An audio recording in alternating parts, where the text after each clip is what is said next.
सपना और खुशबू से पूछताछ की जाती है। सख्ती से पूछताछ करने पर वो दोनों अपना सच कबूल करते हैं और बताते हैं कि जो सपना शर्मा है उसका असल नेम सनाया नूर और खुशबू पासवान जिसका असल नेम खुशबू बेगम है। जब पूछताछ किया गया और इनसे डॉक्यूमेंट्स लिए गए और भी चीज़ें जो इनके मोबाइल का डिटेल्स खंगाला गया, उसके आधार पर ये स्थापित हुआ कि ये बांग्लादेशी हैं।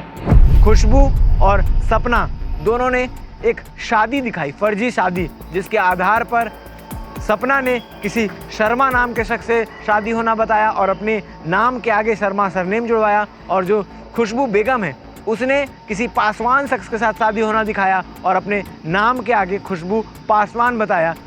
इनफैक्ट दोनों महिलाओं ने पूछताछ पर ये जानकारी मिली कि ये मूलतः जोबरहाट दिनाजपुर बांग्लादेश की रहने वाली हैं। अवैध रूप से लगभग 15 वर्ष पूर्व ये दोनों की दोनों भारत बांग्लादेश बॉर्डर क्रॉस करके और उत्तरी दिनाजपुर डिस्ट्रिक्ट जो वेस्ट बंगाल में है वहाँ आकर के रह रही थी। सनाया नूर बनी सपना शर्मा और खुशबू बेगम बनी खुशबू पासवान।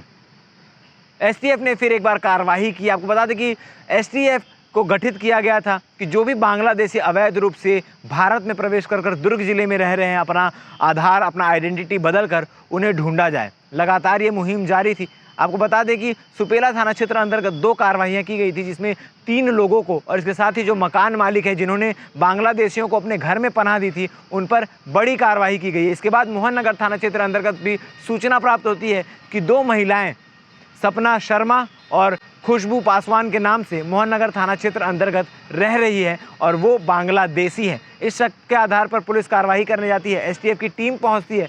सपना और खुशबू से पूछताछ की जाती है। सख्ती से पूछताछ करने पर वो दोनों अपना सच कबूल करते हैं और बताते हैं कि जो सपना शर्मा है उसका असल नेम सनाया नूर और खुशबू पासवान जिसका असल नेम खुशबू बेगम है। आज से 15 साल पहले वो भारत और बांग्लादेश के बॉर्डर से अवैध रूप से भारत में प्रवेश करते हैं। सिलीगुड़ी में रहते हैं, उसके बाद वेस्ट बंगाल कलकत्ता में रहते हैं, उसके बाद पिछले 8 सालों से रायपुर दुर्ग भिलाई में रह रहे होते हैं। ये दोनों स्पा सेंटर, कॉल सेंटर और तमाम जगह पर काम करके अपना जीवन यापन भी कर रहे होते हैं। मगर अपने आप को भारतीय कैसे बनाया जाए, अपने आप को भारतीय कैसे दिखाया जाए, इसके लिए इन्होंने एक साजिश रची और साजिश के तहत दोनों ने, खुशबू और सपना दोनों ने एक शादी दिखाई, फर्जी शादी, जिसके आधार पर सपना ने किसी शर्मा नाम के शख्स से शादी होना बताया और अपने नाम के आगे शर्मा सरनेम जुड़वाया, और जो खुशबू बेगम है उसने किसी पासवान शख्स के साथ शादी होना दिखाया और अपने नाम के आगे खुशबू पासवान बताया, जिससे उनका आधार कार्ड बन सके और आधार कार्ड बनने के बाद वो भारतीय नागरिक बनकर यहाँ पर छुप के रहें। अब उसमें इन तमाम चीज़ों में जितनी भी पहले कार्रवाइयाँ हुई है और जो आज कार्रवाइयाँ हुई, किसी प्रकार का इंटरलिंक अभी तक पुलिस को नहीं मिला है, मगर ऐसा अंदेशा लगाया जा रहा है कि ये लोग एक दूसरे को जानते होंगे, क्योंकि पहले की कार्रवाई के आधार पर जो टेलीफोन नंबर्स मिले हैं, जो कॉलिंग डिटेल्स मिले हैं, उसके आधार पर एसटीएफ की टीम लगातार कार्रवाइयाँ कर रही है। और कितने बांग्लादेशी दुर्ग जिले में छुप कर बैठे हैं ये पता लगाना अभी बहुत ज़रूरी है और लगातार इस पर कार्रवाइयाँ चल रही है। इस पूरे मामले को लेकर, अवैध प्रवासियों के मामले को लेकर आज प्रेस कॉन्फ्रेंस में क्या कुछ हुआ, आप आगे वीडियो में देखिए। अवैध प्रवासियों को लेकर के लगातार कार्रवाइयाँ की जा रही है। इसी क्रम में जो भी सूचनाएं पुलिस को मिल रही है या शक सुबह के आधार पर जो इंट आ रहा है उसके आधार पर पूछताछ करके कार्रवाइयाँ की जा रही है। पूर्व में हमने 3 बांग्लादेशी को पकड़ा था जो अवैध रूप से यहाँ रह रहे थे, और आज 2 अन्य संदेही जो हैं अवैध रूप से यहाँ रह रहे हैं उनको पकड़ा गया है। उनके खिलाफ मोहन नगर थाने में एफआईआर दर्ज किया गया है। जो कार्रवाई अभी पिटा एक्टा के तहत की गई थी उसी में से लिंक हमें मिला था कि ये बांग्लादेशी हो सकते हैं। जब पूछताछ किया गया और इनसे डॉक्यूमेंट्स लिए गए और भी चीज़ें जो इनके मोबाइल का डिटेल्स खंगाला गया, उसके आधार पर ये स्थापित हुआ कि ये बांग्लादेशी हैं। इस आधार पर मोहन नगर थाने में एफआईआर दर्ज किया गया है और 2 महिलाओं के खिलाफ वैधानिक रूप से कार्रवाई की जा रही है। और डिटेल बताएंगे सत्य प्रकाश। तो वो भी सेक्स वर्कर थी दोनों? अभी डिटेल बता रहे हैं, फिर क्वेश्चन पे आ जाना। बता दीजिए। देखिए, मुखबिर से सूचना जब प्राप्त हुई वहाँ पे कि 2 लड़कियाँ जिनका नाम सपना शर्मा उर्फ सपना मंडल और एक खुशबू पासवान, ये दोनों महिलाएं ऐसी हैं। इस सूचना को जब उनको दोनों को बुला करके उनको पकड़ करके उनसे पूछताछ की गई, उनके दस्तावेज चेक किए गए, उनके मोबाइल की चेकिंग की गई, तो चेकिंग के पश्चात पहले तो वो दोनों महिलाएं बोलती रहीं कि वो बेसिकली वेस्ट बंगाल की हैं और विगत 8 वर्षों से वो रायपुर और भिलाई में रह करके अपना कॉल सेंटर वगैरह में और स्पा सेंटर में भी काम वगैरह कर रही थी। जब उनसे विस्तृत पूछताछ की गई तो एक महिला जिसने अपना नाम सपना शर्मा और सपना मंडल बताया था, इसने इनफैक्ट दोनों महिलाओं ने पूछताछ पर ये जानकारी मिली कि ये मूलतः जोबरहाट दिनाजपुर बांग्लादेश की रहने वाली हैं। अवैध रूप से लगभग 15 वर्ष पूर्व ये दोनों की दोनों भारत बांग्लादेश बॉर्डर क्रॉस करके और उत्तरी दिनाजपुर डिस्ट्रिक्ट जो वेस्ट बंगाल में है वहाँ आकर के रह रही थी। पहले तो ये सिलीगुड़ी में रहते थे, सिलीगुड़ी से बंगाल आए, वेस्ट बंगाल कोलकाता, और कोलकाता के बाद लगभग 8 सालों से लगभग ये दोनों रायपुर में रह रहे थे।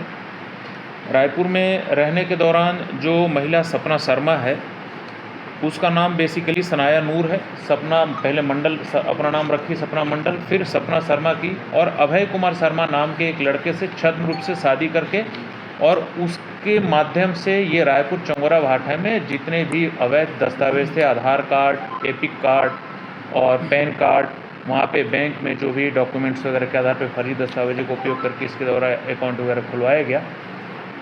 अभी जब तस्दीक की गई तो तस्दीक पे ये पता चला कि ये महिला भी बांग्लादेशी है। इसी प्रकार जो दूसरी महिला है खुशबू पासवान उर्फ खुशबू बेगम, ये इसका नाम बेसिकली खुशबू बेगम है। ये भी दिनाजपुर बांग्लादेश की रहने वाली है और ये वहाँ से जब ये सिलीगुड़ी आई, सिलीगुड़ी आने के बाद वहाँ से ये वर्धमान डिस्ट्रिक्ट में आई। वहाँ एक पासवान लड़का था, उसके साथ ये शादी करके और अपना नाम पहले खुशबू के नाम से इसने एक फर्जी आधार कार्ड बनवाया, फिर उसमें संशोधन करवा करके अपना नाम रानी पासवान रखा। दोनों में अलग अलग बर्थ डेट है, मतलब पहले बर्थ डेट कुछ और था, उसके बाद फिर बर्थ डेट ये चेंज करके दूसरा चेंज करवा करके 1/3/1994 करवा ली। उसके पश्चात फिर एक तीसरा अपडेट करवाई आधार कार्ड, जिसमें आसनसोल में ये अपना नाम जो है वो रानी पासवान के नाम से लिखवाई है। तो ये अपना नाम, अपनी आइडेंटिटी छुपाने के लिए और बांग्लादेश का जो अपना नागरिकता था उसको न ओपन हो, भारतीय नागरिकता सिद्ध करने के लिहाज से इन्होंने फर्जी दस्तावेज़ तैयार किए और दस्तावेज़ तैयार करने के पास होते यहाँ रायपुर में और यहाँ भिलाई में दुर्ग में रह रहे थे। मुखबिर सूचना पर इनके विरुद्ध इनको पकड़ा जा करके IPC BNS की विभिन्न धाराओं के तहत भारतीय पासपोर्ट एक्ट और फॉरेनर्स एक्ट के तहत कार्रवाई की गई है और इनको गिरफ्तार किया गया। तो ये दोनों एक साथ ही थे कि अलग अलग? दोनों मूलतः अलग अलग थे। यहाँ आने के बाद रायपुर में ये एक साथ रह रहे थे। सर इनका लिंक कैसे हुआ? पीटा एक्ट की कार्रवाई से इनका लिंक हुआ? पीटा एक्ट की कार्रवाई के दौरान जो मोबाइल वगैरह मिले थे वहाँ से कुछ नंबर्स मिले। जब नंबर का वेरिफिकेशन किया गया तो ये जानकारी प्राप्त हुई, उस आधार पे आगे बढ़कर कार्रवाई की गई। आप लोगों की पूछताछ में ये लोग क्या बताएं कि और कितने लोग यहाँ पे हो सकते हैं या नहीं, बताए लोग? अभी ये विवेचना का पार्ट है और जैसे ही इसमें आगे कुछ हमें लिंक मिलेगा तो हम आपको सेक्स रैकेट में शामिल थी गए, सेक्स रैकेट में शामिल थी गई। फिलहाल तो उसकी कोई एकदम से अधिकृत जानकारी नहीं है कि सेक्स रैकेट में शामिल था। ये तीसरा मामला है जी प्रवासी लोगों का, जी इसमें अभी तक पुलिस ये नहीं पता लगा पा रही कि आखिर फर्जी आधार कार्ड और वोटर ID कार्ड बना है। देखिए उस पर काम चल रहा है, चूँकि इसके सारे डाटा हैदराबाद में रहते हैं और उसमें समय लगता है।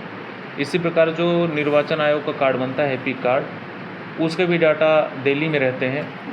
हम यहाँ से पत्राचार किए हुए हैं, कुछ जानकारी हमें मिली है और शीघ्र ही उन जानकारियों के आधार पर जो पूर्व में अपराध कायम किए गए हैं उसमें हम बहुत जल्दी ही जो भी व्यक्ति इसमें संलिप्त हैं, जिन्होंने इनको सहयोग किया है, शेल्टर दिया है, उनके विरुद्ध कार्रवाई करने जा रहे हैं। इसके बारे में कुछ पता चला क्या?